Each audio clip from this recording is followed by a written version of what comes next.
ఓం సాయిరాం. బాబా భక్తులందరికీ కూడా నమస్కారం అండి. అందరూ కూడా సుఖంగా, సంతోషంగా, ఎప్పుడూ కూడా ఆనందంగా ఉండాలి అని చెప్పి ఆ బాబాగారి తరపున నేను కూడా మనస్ఫూర్తిగా కోరుకుంటున్నాను. ఈరోజు బాబాగారు అందించే సందేశం ఏంటి అంటే కనుక, తల్లి ఇది యథార్థ సంఘటన, నిజరూప దర్శనం. నా యొక్క నిజరూప దర్శనం అందుకున్న స్త్రీ గురించి నేనిప్పుడు నీకు చెప్తాను. ఇది వింటే చాలు తల్లి, నీ జీవితంలో నువ్వు ఏవైతే కర్మలని అనుభవిస్తున్నావో ఆ కర్మలన్నీ దూరమైపోయి అదృష్టం నీ గుమ్మంలో అడుగు పెడుతుంది అని చెప్పి బాబాగారు ఏదో సందేశం అందించాలి అనుకుంటున్నారండి. వినే ముందు చాలామంది కూడా చెప్పుకోలేనటువంటి సమస్యలతోటి సతమతమైపోతూ వాటిని ఎలా తీర్చుకోవాలో తెలియక ఇబ్బంది పడిపోతూ ఉంటున్నారు. అటువంటి వారి కోసం శ్రీ షిరిడి సాయిబాబా శిష్యులతో జ్యోతిష్యం చెప్పబడును గురూజీ శివరామరాజు గారు. Phone number 9959422552. ఈ స్క్రీన్ మీద కనిపిస్తున్న నెంబర్కి అయితే వెంటనే కాంటాక్ట్ అవ్వండి. భార్యాభర్తల మధ్య వశీకరణ, స్త్రీ మరియు పురుషుల మధ్య వశీకరణ, ఎటువంటి సంతాన సమస్యలకైనా కానీ గురువు గారి దగ్గర చక్కటి పరిష్కారం అనేది దొరుకుతుంది.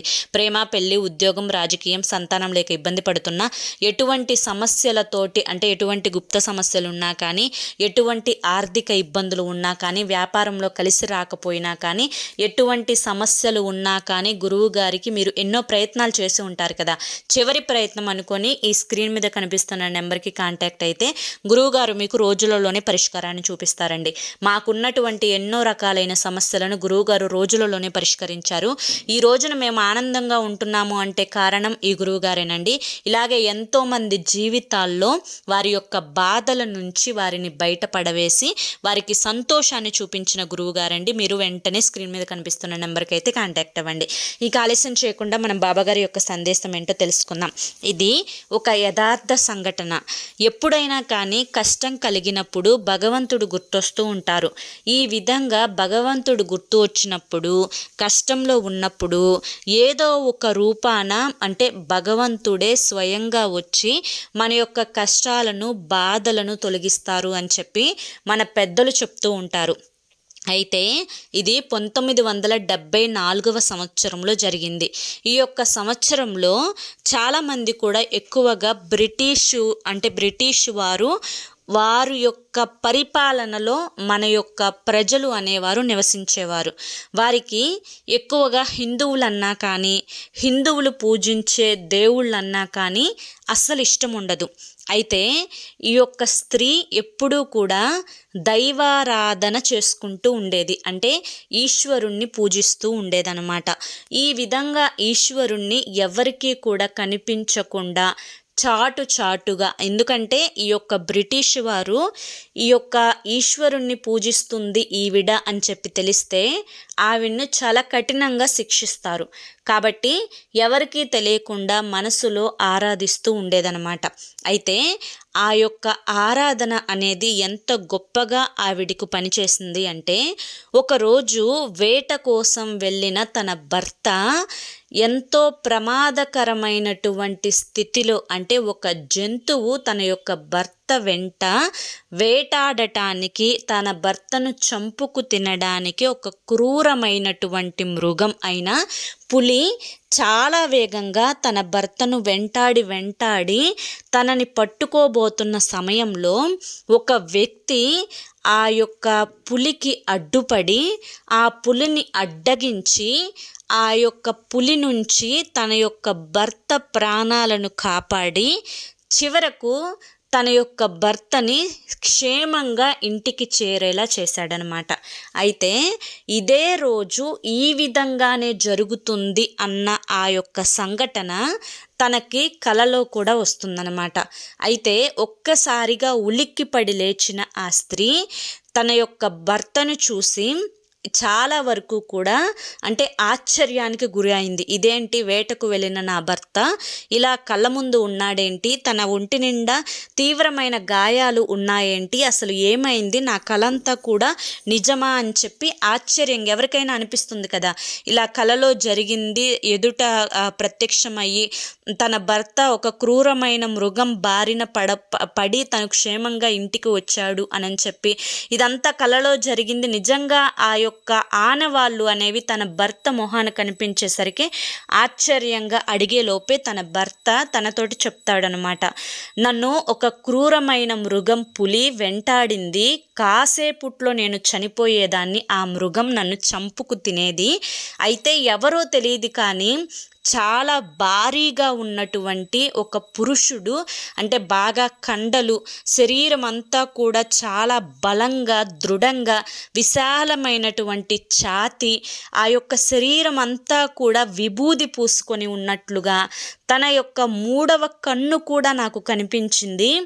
తను కనిపించినటువంటి ఆ యొక్క మెరుపులాగా ఆ పురుషుడు వచ్చి నన్ను కాపాడాడు. ఇదంతా కూడా నాకు ఆశ్చర్యాన్ని కలిగించింది. అలాగే అసలు ఇంటికి నేను ఇంత క్షేమంగా ఎలా రాగలిగానో కూడా ఒక మాయలాగా నాకు అనిపిస్తుంది అని చెప్పి తన భర్త చెబుతున్నప్పుడు నాకు ఇదే ఖచ్చితంగా కలలోకి వచ్చిందండి.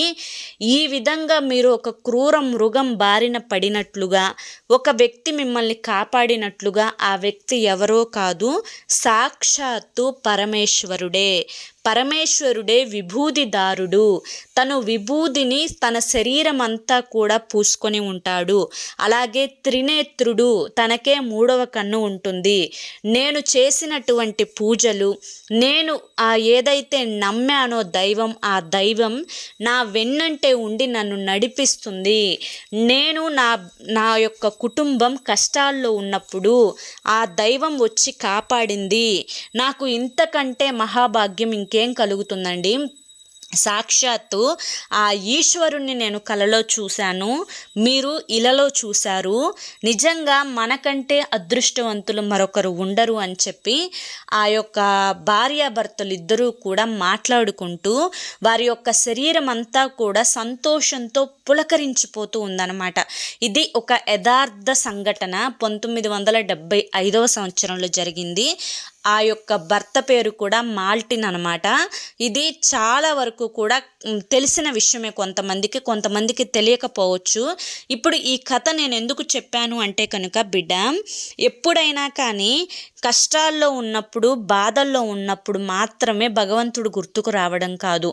ఎప్పుడైనా కానీ భగవంతుడు నా వెన్నంటే ఉంటారు. ఏది జరిగినా కూడా నా మంచి కోసమే.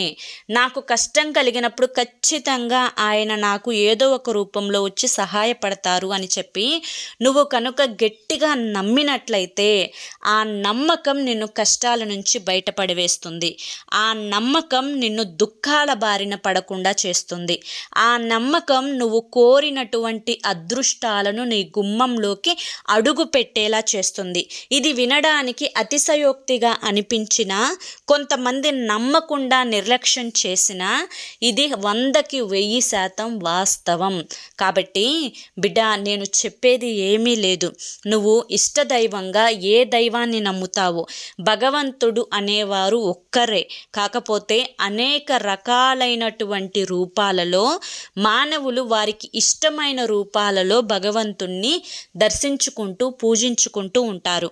అలా నీకిష్టమైనటువంటి రూపం ఏదైతే ఉందో ఆ రూపంలో నువ్వు పూజించుకున్నా కానీ, నువ్వు ఎటువంటి తప్పులు చేయకుండా న్యాయంగా, ధర్మంగా ఉన్నట్లయితే, నమ్మకంగా ఉన్నట్లయితే, నీకున్నటువంటి కష్టాలు ఖచ్చితంగా ఏదో ఒక రోజు దూరం అవుతాయి.